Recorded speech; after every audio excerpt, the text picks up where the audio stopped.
আমার ছেলে শহীদ হওয়ার 14 দিনের মাথায় আমার ছোট ছেলের ক্যান্সার ধরা পড়ে, সেটা 3rd স্টেজে, ক্লোন ক্যান্সার। আমার ছোট ছেলেটা তখন বয়স ছিল 13, এখন 14 কমপ্লিট করছে। একটু আগে আনাসের আম্মা যে কথাটা বললো যে আমি কোনো দল করি না, আমি সেই যুক্তিটাকে খণ্ডন করে তারপর আমি আমার কথা বলতেছি। আমার ছেলে বিএমপি করতো না, আমি কোনো দল করি না, কিন্তু আমরা বিএমপির পরিবার আমার পাশে এমনভাবে ছিল, আমার ছোট ছেলের সম্পূর্ণ ট্রিটমেন্টের 80% খরচ তারা বেয়ার করছে। ইভেন আমার কালকে কেমো আমার কখনো চিন্তা করতে হয় নাই আমার কেমোটা কিভাবে আসবে, আমার রেডিওটা কিভাবে আসবে।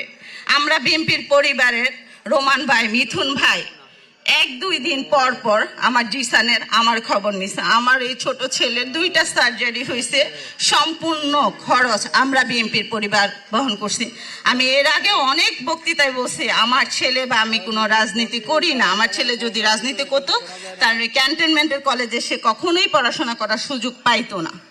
আমি সেকেন্ড কথা বলি, আমার ছেলে মারা যাওয়ার 7 মাস 13 দিনের মাথায় আমার হাজবেন্ড ব্রেন স্ট্রোক করে মারা যায়। আমার এখন এই ছোট ছেলেটা ছাড়া আর কেউ নাই। আমরা বিএমপির পরিবারের তারেক রহমান নিজে আমাকে খোঁজে, ওর সার্জারির আগে লন্ডন থাকা অবস্থায় আমার সাথে কথা বলে।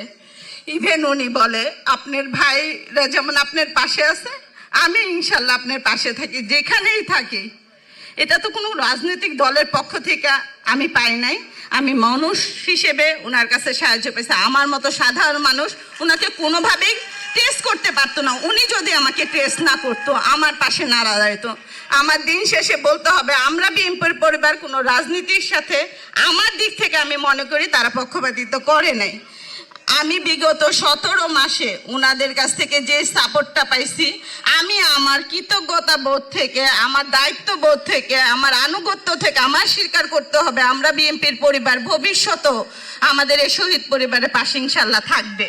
কিন্তু যারা আমাদের রক্তের বিনিময়ে এখন এই সংসদ চালাচ্ছে, ইন্টেরিয়াম সরকার, তারা কি আমার পাশে ছিল? আমার ছেলে চিকিৎসার জন্য আমি স্বাস্থ্য উপদেষ্টার কাছে 3 দিন গেছি। আমার এই অসুস্থ ছেলে নিয়ে একদিন সকাল 9টা থেকে 4টা পর্যন্ত গেছি। উনি আমাকে বলছে জিসান ট্রিটমেন্ট পায় না। আমার জিসান যদি ট্রিটমেন্ট না পায় তাহলে উনি কিভাবে সিঙ্গাপুর যায় ট্রিটমেন্ট করে? এই উত্তরটা আপনাদের কাছেই রেখে গেলাম, আপনাদের কাছে আমি রেখে গেলাম। আমার জিসান যদি না পায়, আমার তো এই দুনিয়াতে আর কেউ নেই। আমার বড় ছেলে আমাকে আদর করে ডাকতো আম্মু মা। আমি ওর সাথে রাগ করলে বলে কি আমি তোমাকে একবারে 2টা মা ডাকি। আজকে 17 মাস হয়ে গেছে, আমাকে তাও কেউ আর আম্মু মা ডাকে না। আমার বড় ছেলে মারা যাওয়ার 1 সপ্তাহ আমি বলছিলাম, জিসান অসুস্থ ছিল, যে জিসান তুমি আমাকে ছাইরা যাও না। আমার বড় ছেলে আমার পাশে শুয়ে বলছিলাম জিসান ছেড়ে গেল আমি যাব না। আমার বড় ছেলে তো আমাকে ছাইরা গেছে, আমি কি নিয়ে বাঁচবো? আমার জিসান এখন বললাম মা আমার কিছু হলে তোমাকে আমি কার কাছে রেখে যাবো? আমাদের তো কেউ নাই, আমি ছাড়া তোমার কেউ নাই, তুমি ছাড়া আমার কেউ নাই। আমি এতটুকুই বলতে চাই, আমরা বিএনপির পরিবার যদি আমার পাশে না থাকতো আমি কোনোভাবে আমার ছেলের ট্রিটমেন্টটা করতে পারতাম না। কই 17 মাসে তো কেউ আমার পাশে দাঁড়ায় নেই তারা ছাড়া। আমি এতটুকু বিশ্বাস করি বিএনপি ইনশাল্লাহ ক্ষমতা গেলে ইনশাল্লাহ আমাদের পাশে দাঁড়াবে, আমাদের সন্তানদের বিচার ওনাদের প্রায়োরিটি প্রথম পর্যায়ে থাকবে। এতটুকু তো আশা ওনাদের কাছে করতে পারি, কারণ ওনারা এই পর্যন্ত যা কাজ করছে এতটুকু ইনশাল্লাহ তারা করবে। আমি শেষ পর্যন্ত তারেক রহমান স্যারকে কৃতজ্ঞতা জানাই, ওনার ফ্যামিলির জন্য দোয়া করি, ওনার মার জন্য দোয়া করি, ইনশাল্লাহ উনি আমাদের পাশে থাকবে, এতটুকু বিশ্বাস করি।